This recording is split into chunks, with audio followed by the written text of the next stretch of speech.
everybody, Chris Bond 21 here, and welcome to a very special little side project that we're going to be starting here in 2026. As it wasn't already apparent by the name of the video and the intro you guys just watched, this is celebrating the road to Avengers Doomsday, which is about a year out from when I'm recording this. Basically, I really wanted to do something to kind of celebrate what's been going on with the MCU, and the last couple of Avengers Doomsday teasers have kind of got me excited and really got me reflecting on how much has kind of been building towards this film at the end of this year. So I kind of wanted to take a look back at the MCU, but then I thought, how exactly would I do that? Would I just do, the MCU, so start from Iron Man and go from there? Am I including the TV shows? Am I including some of the special presentation things that they've done? Like, what exactly counts? And the more I kept thinking about it, and the more I kept putting things on the list of what I wanted to look at, I kind of realized that thanks to the multiverse concept with like the older Marvel films that kind of kick-started Marvel's tenure in movies. And so I decided to do this crazy thing by including pretty much everything Marvel has done from the beginning. So we are going to kickstart this whole journey with the very first big budget Marvel movie that they ever made, which is Blade, not X-Men, which everybody always seems to get confused. Everybody always seems to say X-Men is the first big Marvel movie. Maybe the first one that kind of like resonated more because it was, I guess, more popular and like people knew the X-Men from the cartoon shows and kids knew it. Blade was something that like either comic fans knew or something along those lines. But anyways, back to the general idea of what we're doing here is that I figured we start with Blade, and we're going to do all the Marvel movies that were before the MCU, so before Iron Man got there, just because so many of those movies have had characters pop up in other Marvel films later on. Even if they're not the exact same character, obviously they're played by the same actor, so there's cross-connection. And so rather than me having to get to like a project down the road where I have to talk about a character that appeared in this movie and then have to quickly subdivide into, a tangent on that movie, I just figured this is easier. In regards to the TV shows, we're going to be doing all of them, at least all the ones that were on Disney+. I currently have the two outliers that were on ABC, three shows that were on ABC, Agents of S.H.I.E.L.D., Agent Carter, and Inhumans. I'm looking at Agent Carter just because it's short. I know it's technically not part of the main Sacred Timeline canonical MCU stuff, and Inhumans is probably something that they prefer we would never look at ever again. But when it comes to Agents of S.H.I.E.L.D., I was on the fence with it. I've heard that the later seasons kind of take place in like alternate timelines or like an alternate universe or something, so it's no longer part of the main MCU. But the first couple of seasons were, and I know the episode count kind of goes down lower, so I didn't want to ignore Agents of S.H.I.E.L.D. I know a lot of people like Agents of S.H.I.E.L.D., particularly like how the show got better as each season went on. And a lot of people get upset like when they don't count it and that they haven't really brought it back into the fold. So yes, we're going to be looking at Agents of S.H.I.E.L.D. in addition to the Netflix now Disney Plus shows like Daredevil, Jessica Jones, Iron Fist, Defenders, all that stuff. But when it comes to the TV shows, we're not going to do like one review a week kind of a thing. Those videos will just be the whole show as a sit down from beginning to end thought process, not like it's going to be, because I feel like it's wrong to kind of review them in pieces and say, well, this first episode, because I don't think any of the Marvel shows have ever really done kind of like a TV show style of like production in which like one episode is a standalone thing. Like the best thing I can compare it to is something like maybe like a drama show you maybe watch on TV, like a cop procedural or like a Law and Order thing, where it's like one episode is like its own thing. It's completely separate. Maybe there's something in the back that drags into the next episode, but you could pretty much watch one episode and not have to watch the next one. But I feel like all the Marvel shows are so cross-connected with the next episode that it feels like they just took a very long movie and kind of split it into pieces. So it's just easier to review them as one whole thing. So like when we get to Agents of S.H.I.E.L.D. and the TV shows, everything's just going to be one note, basically, one little sum up. And not, here's episodes 1 through 5, here's episodes 6 through 7. It's just going to be like a whole overview of the season. So if I liked a particular episode, I'll name it and I'll say what I liked about it, and then we'll move on from there. If something didn't resonate with me, we'll try to get through it as quick as possible. I didn't want to ignore those particular shows because I know they're a big part of like what started the MCU. And again, we're celebrating everything leading up to Doomsday. So I really wanted to try to do everything. Now I've currently got a schedule in place that should end the week of Doomsday's release. Don't worry about any projects that are coming out this year. So like Wonder Man in a couple of weeks, and then Spider-Man and Daredevil's next season later this year. Let's but don't worry about those. I'm not going to review those in the middle of all this. They'll be at the end when they release. It's going to be done in release order in the way that everything dropped. So don't worry about me jumping ahead and, reviewing Spider-Man in the middle of whatever we're in during July. It's just easier that way.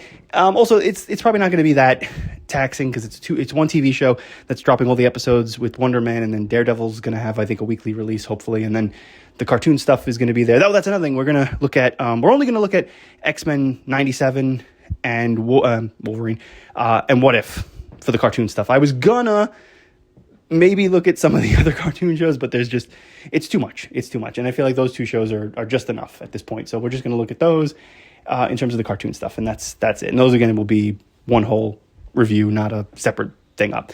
So, like I said, we're going to start at the beginning. Now, the beginning was actually kind of confusing because when I looked up movies based on Marvel properties, the first one that pops up in the list is Howard the Duck. And I was tempted to look at it, but also not look at it because, yes, I know Howard the Duck pops up in a couple of projects later on in the MCU, and that technically fits my rule system where, hey, if it's a character that pops up, I should probably look at it. But the more I looked into the production, Marvel didn't really have a production role in this. This is another studio and a whole bunch of other people being involved, and Marvel is just the based credit on, So that's what made me not look at it. Marvel has their name, like Stan Lee is executive producer and all that stuff. All those other people that you usually see in the executive producer roles that were in like the first sets of Marvel movies in the early 2000s. I just felt like because it was that, I didn't have to look at Howard the Duck. So we're not going to look at Howard the Duck just because I don't think it really counts fully. So, yeah, I know that's technically the beginning, but let's look at the first real beginning, like when they tried to make a serious effort. Now, about that, up until this point, like a lot of the stuff that Marvel had done prior, and you gotta remember, this is, 98? Blade came out in 98, and you gotta remember at this point, there's already been a Superman franchise, there's already been a Batman franchise, and they've had, relative success and failures along those lines, but Marvel never really had like a movie, and when they did like sort of live action TV shows and stuff, it was always kind of, I don't want to say cheesy, but obviously limiting because of the budget. Like the Incredible Hulk TV show is, it's got hardly anything to do with the comics, but, it's pretty good for what it is. A television show that, needs to show the Hulk in, all of its TV glory, which is not an easy thing to do because it's obviously computer generated. It would be easy to make it a computer generated character. They obviously, played a little bit of a cheat by having it just be Lou Ferrigno, a bigger, built guy running around, which was actually kind of clever when you think about it. But, it doesn't really take on the stories from the comics too much. There's different names, and it seems to want to distance itself from it. I'm not saying it's bad. I'm definitely saying that's probably the best you could get. In fact, that was probably the best, adaptation they made because, there was a Doctor Strange movie that didn't fly. I mean, look what he's wearing in these pictures. There was that unreleased Fantastic Four movie, which from what I've seen wasn't the worst thing ever, but was definitely made on a shoestring budget. And, you kind of have to look at it from that angle. If you don't, it's going to look like, someone made it in their basement. But I still think it was pretty impressive for, being made with, what limited budget they had. Then there's the Spider-Man live action show. What was it that? I forgot what the heck that was. It was the Japanese one where he was like in a Voltron robot or something. He had a car that climbed up wall. Yeah. So trust me, everything that Marvel did prior to Blade was it just felt like they were making these things to kind of pay off some sort of debts they had, or just to keep the company floating and say, okay, well, here's some rights. And that's really where we were in the late 90s. Everybody kind of had pieces of Marvel, going into the 2000s. So the X-Men were sold to Fox. I think Thor and Captain America were at Paramount. Sony scooped up Spider-Man. There was deals to get other characters, but Sony said, we don't care about those other characters. We just want Spider-Man, because even they knew Spider-Man had, lasting appeal, and he was the coolest one. I don't remember. I remember there was an MCU book that came out a year or two ago. They said what else was in the deal, and it's a pretty big characters, I think, but they just didn't want any of them. They just wanted Spider-Man. And Blade ended up at New Line Cinema. Now, Blade is obviously a very, I don't want to say niche superhero, but basically he's not probably the most popular one. He definitely wasn't aimed at kids. Blade wasn't in his own animated TV show. He was in the Spider-Man cartoon show. In fact, that's the first appearance of, I think, I don't know if it's the first appearance of Blade in other media outside of the comics. I know his buddy, Whistler, the guy that works with him, that's his first appearance in any media outside of comics in the Spider-Man show. But obviously, the Spider-Man show couldn't really do Blade full justice because of the limits that show had. Obviously, there was a vampire, Morbius, but he didn't suck blood. He sucked plasma because they couldn't say the word blood.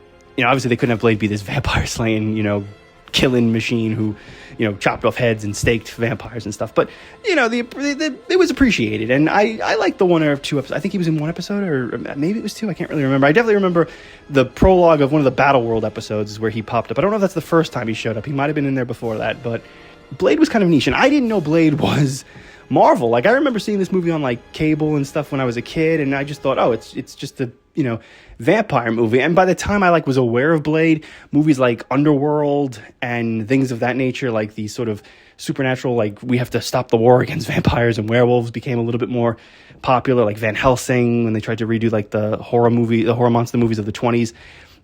So I just felt like, oh, it's just them sort of making a, vampire movie. I didn't know Blade was a Marvel guy, because he wasn't really in any cartoon shows as a kid. But I always saw this movie on TV, and I remember seeing pieces of it. But this is actually the first time I've sat down and watched Blade from like start to finish. I never watched it completely. I've seen clips of it. I've seen like the blood rave thing at the beginning where he shows up and he starts killing everybody. And I think I saw one of the parts later where he's fighting them on by the train.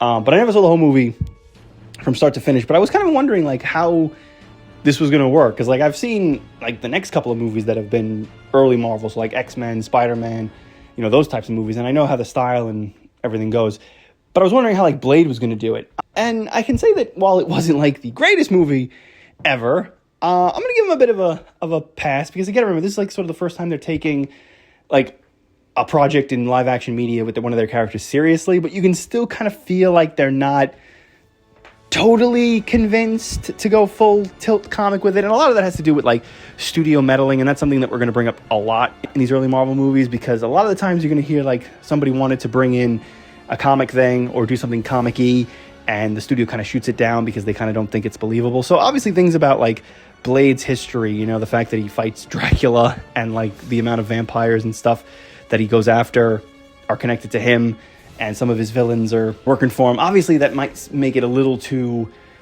I don't want to say familiar, but then people might get confused and think it's is this part of Dracula stuff? Is it a ripoff of that?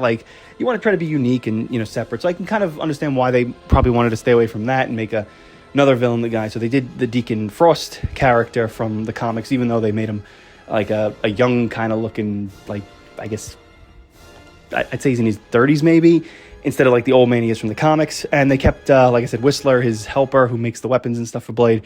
And that's basically it. It's just Blade, Whistler, and Frost. Everybody else is a new character or something they made up. Although Blade's mother factored in too, which we'll talk about as I get to the end of the movie's plot. But it's basically very simple. It starts off with showing how Blade was born. Then it jumps to present day where he's off killing vampires. They're all afraid of him. And rightfully so, because, he does his badass, he whipping out his weird looking spinny blade things, and he's got his sword, and he's got all these little tricks and stuff that he does to kill him. And trust me, he's pretty badass. I mean, Wesley Snipes doesn't talk a whole lot in the movie. When he does, it's fine. It's nothing cringy or anything bad.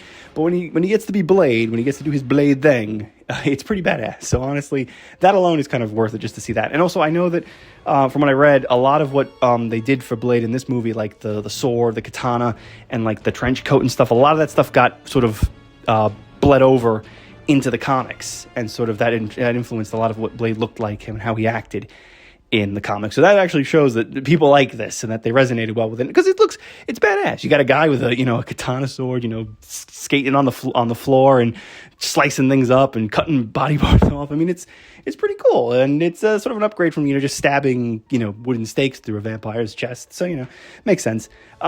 There's also this girl character, Karen, the doctor, and she's sort of the audience surrogate who kind of learn the rules. It's kind of I will say it's kind of slow at the beginning. After this big action scene, they kind of take it down, and then they slowly start drip feeding you that yes, there's vampires, this is how you kill them. It's not like an exposition dump, which is kind of good, because I was worried they were kind of going to spit that all out at us immediately, and then they slowly build up to Blade's backstory, which I kind of spoil myself with, because the cartoon show, like I said, in Spider-Man, they already established what he is, and that he's half vampire, half human because of his mother, and that his mother isn't exactly a good person because she's still alive and she's working with the baddies. which, surprise, is exactly what happens at the end of this movie. And that was sort of something that I was kind of disappointed in. I guess I'd say that's probably the one thing I was disappointed at in the overall story, which how they used Blade's mother. Because the main plot of the movie is that Deacon Frost is like, he's this wannabe pureblood because he wasn't born a vampire, he was bit.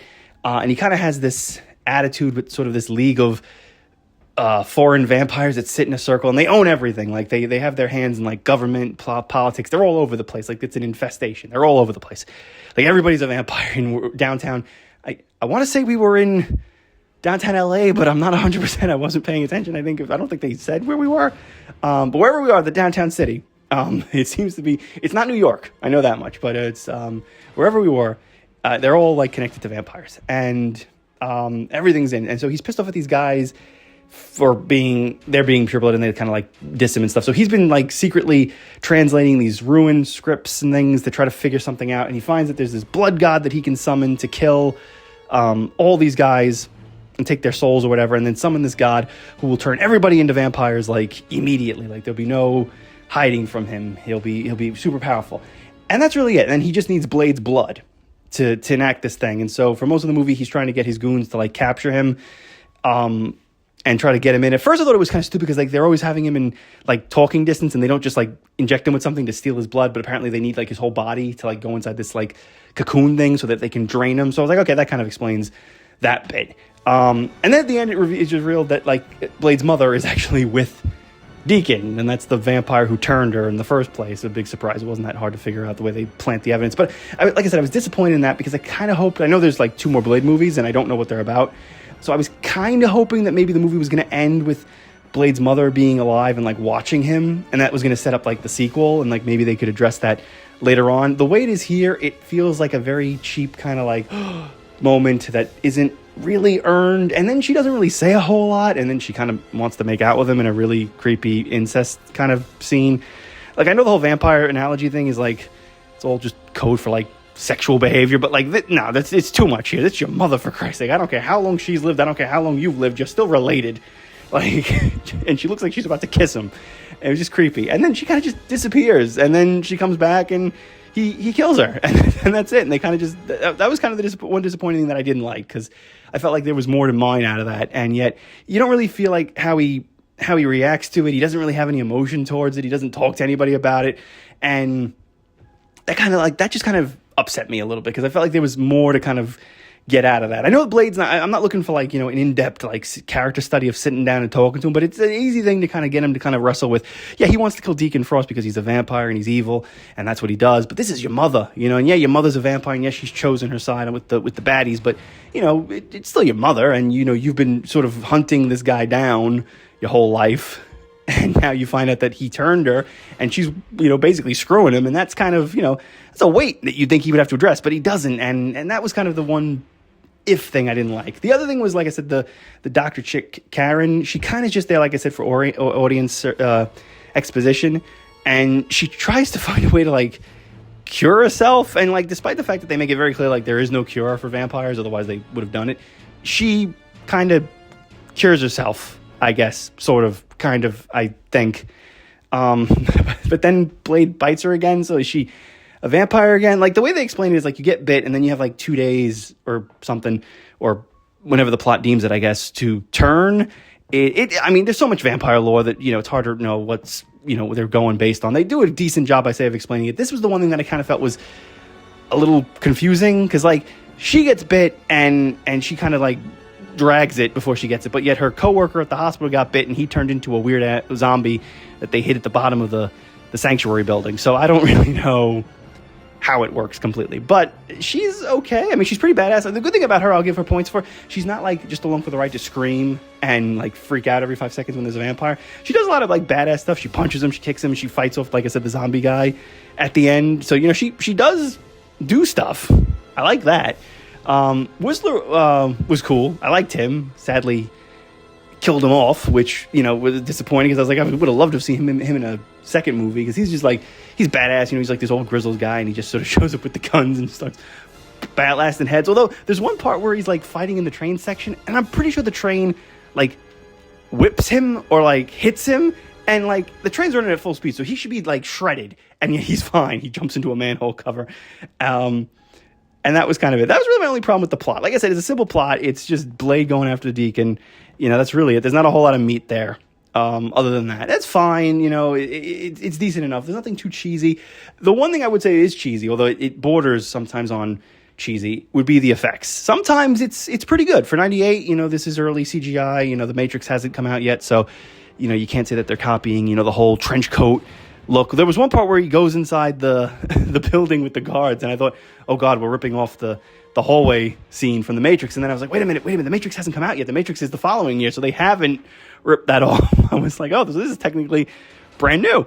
It is not a total rip off of the scene. It just happens to be, you know, the guy in a trench coat comes inside of a thing with columns, and there's guards with guns, and it just reminded me of that. But some of the effects are really good, like when he cuts off arm pieces and he kills them and they disintegrate. It's an easy effect. It doesn't look too bad. The parts where he starts injecting them with the chemical thing to, like, blow them up because it interacts with their blood and basically causes them to explode. It's basically just like these pus boils, but it's not terrible. It's decent enough. Obviously, it's CGI, you can tell, but I mean, it's pretty cool. Some of the practical effects, like when characters get scarred, or like the guy Quinn who keeps getting his arms cut off and his head gets a little scratched up by the train. Like, the later effects on that's pretty good because it's practical. There's nothing like overtly gross. The only thing that I laughed at effect-wise was the part where he's chasing the cop back to his master, and Blade's like trying to like really super drive fast, but for whatever reason, they sped up like the film to make it look like the car is like he's driving super fast, but rather than just having the car drive fast, they sped up the footage, and so it really looks like the Benny Hill music's gonna kick in, and it's too cartoonish. That was like the one effect I thought was cheesy. And then there's a part later on where he slices Frost in half, and like the blood comes out of his chest and it reattaches him, which looks a little funky, but it's still cool. Although when it happened, I like, that made me go WTF, and then Blade mouths it, and I thought I actually had to back up I had to rewind it for a second because I was like, wait, did the audio cut out, or did they actually just have him mouth it? Because that's actually pretty funny. I guess the one other thing I'm going to bring up is Pearl, which was like a big sideways wrench throw. So up until like this point in the movie, like they've established like vampires are like slick looking, you know, they're wearing like Armani suits and stuff. They're chilling at like nightclubs and stuff. It's all very, you know, techno, you know, businessy, late night hours, and you know the women are kind of dressed a little weird. But other than that, it seems to have like a very certain style. And then you meet Pearl, which is the explanation for how Frost was able to like translate the ancient language to learn that he needed Blade's blood, because this vampire's been alive for, I guess, millennia or God knows how long, and it's this giant, weird-ass Jabba the Hutt looking thing with big-ass, like, boobs and stuff, and it's just, it threw me for a second. I was like, where the hell did this come from? And at first I was going to write it off and say, hey, if this is something from the comics and it looks just like this, then God bless, they did good. But nope, this thing is not from the comics in any way, shape, or form. It is something made purely for this movie and only for this one scene because Karen burns it because it moved and didn't listen to Blade when it said don't move. Nice burning effect on it, but I mean, it's cool because it's a prosthetic. It's gross cool because it's a prosthetic. But it just kind of threw me. I get that it's an old vampire, and I'm guessing like if you live forever, you kind of like, I mean, what would happen to you if you lived forever? Like, do you sag? Do you get fat? Like, I don't know. The one thing I could probably compare it to is maybe like in Doctor Who, the face of Bo is like something that lived for millennia, and so he's just a head.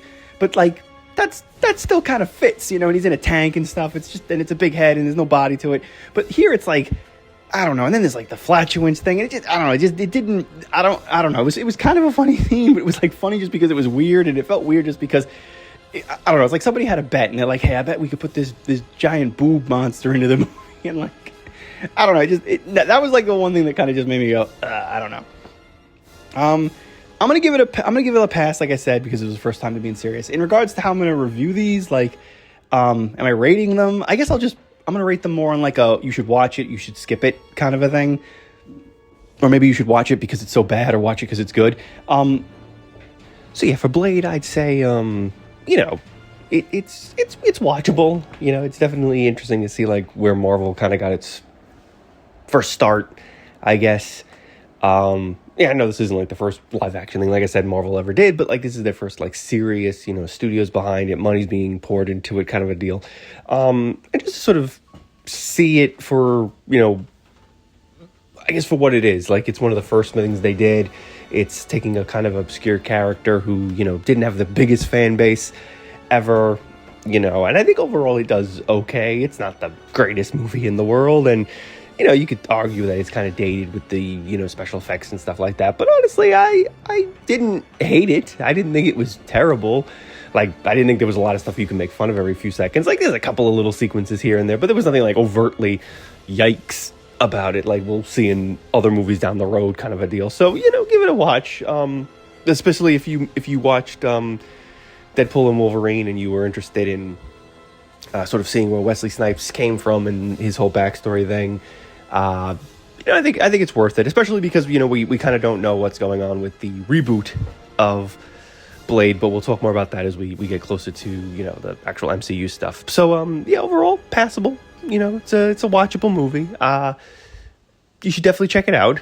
I don't think there was anything, like I said, overtly wrong with it. It was just sort of a fun time. So that was our first movie on our road to Avengers Doomsday.